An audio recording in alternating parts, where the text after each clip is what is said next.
High বন্ধুরা, good morning. তোমরা সবাই কেমন আছো? আশা করছি খুব ভালো আছো। আর আমরাও মোটামুটি আছি, কারণ আমাদের এখানে বৃষ্টি অবিরাম চলছে। যে তোমাদের এখানে কি বৃষ্টি প্রত্যেক দিন হচ্ছে? আমাদের এখানে কিন্তু বৃষ্টি প্রত্যেক দিন হচ্ছে। বৃষ্টি থামার নাম নেই, বিরক্তিকর লেগে যাচ্ছে। গরমটা জানি প্রচণ্ড ছিল, কিন্তু এত বৃষ্টি কে যে চেয়েছিল ভগবানের কাছে জানি না। হচ্ছে হোক, কী করা, সেটা তো আর আমাদের হাতে নেই। দেখো তোমরা কত বৃষ্টি হচ্ছে। সকাল সকাল ঘুম থেকে উঠে পড়েছি, ঘুম থেকে উঠিয়ে দেখি আজকেও সকালে বৃষ্টি পড়ছে। বৃষ্টি থামার নাম নেই। কী করা যাবে? আমার ছেলে ঘুম থেকে উঠে গেছে, তো আমার ছেলেকে এবার খাওয়াতে হবে। তোমাদেরকে তো বলেইছি আমার ছেলের দায়িত্ব পুরোপুরি থাকে আমার মা খাবার খাওয়ার। তার জন্য আমার ছেলে ঘুম থেকে উঠে আমার মা খাইয়ে দিয়েছে, আর আমি নিজেও খাবার নিয়ে বসে গেছি।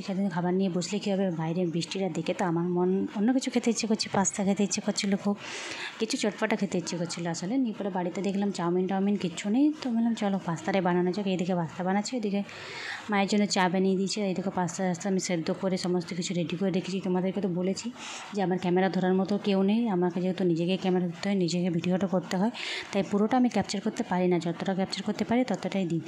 আর তোমরা পাস্তা বানালে কী মশলা দাও? আমি কিন্তু এই ম্যাগি মশলাটা দিই। চা ও পাস্তা যাই বানিয়ে আমার এই ম্যাগি মশলাটাই ভালো লাগে। খেতেও ভালো লাগে, টেস্টও ভালো লাগে।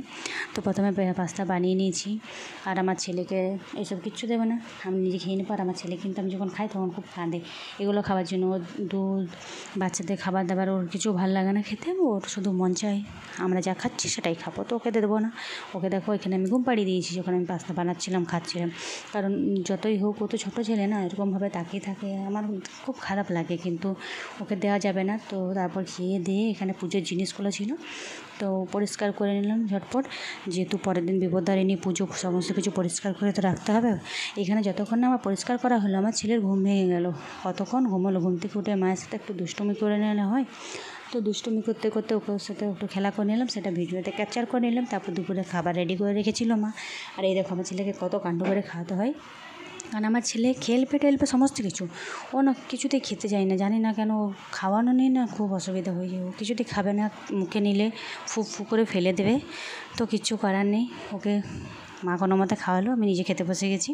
খাবার দাবার খেয়ে ভাবলাম বিকেলে আজ যখন রথ, তো মা বললো কাল পুজো ছিল, তো সমস্ত কিছু ভালো করে ধুয়ে পচে জল নিতে হবে আজকে। তো ভালো করে জল টল নিয়ে পরে তারপর রথ দেখতে যাবো। দেখো সমস্ত কিছু ধুয়ে মা জিনিসগুলো দিচ্ছে, আমি ভেতরে রেখে দিচ্ছিলাম।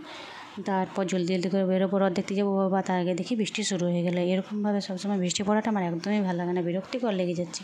বৃষ্টি পড়লো, ছোটো বাচ্চা নিয়ে রথ দেখতে যেতেও পেলাম না, কী করার, কিছু করার নেই। আমার ছেলে বাড়িতে বসে বসে একটা বিস্কুট খাইলো, আর কী করবে।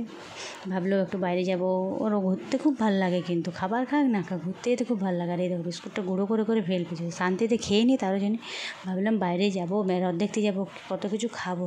শেষে চানাচুর মুড়ি খেলাম বাড়িতে।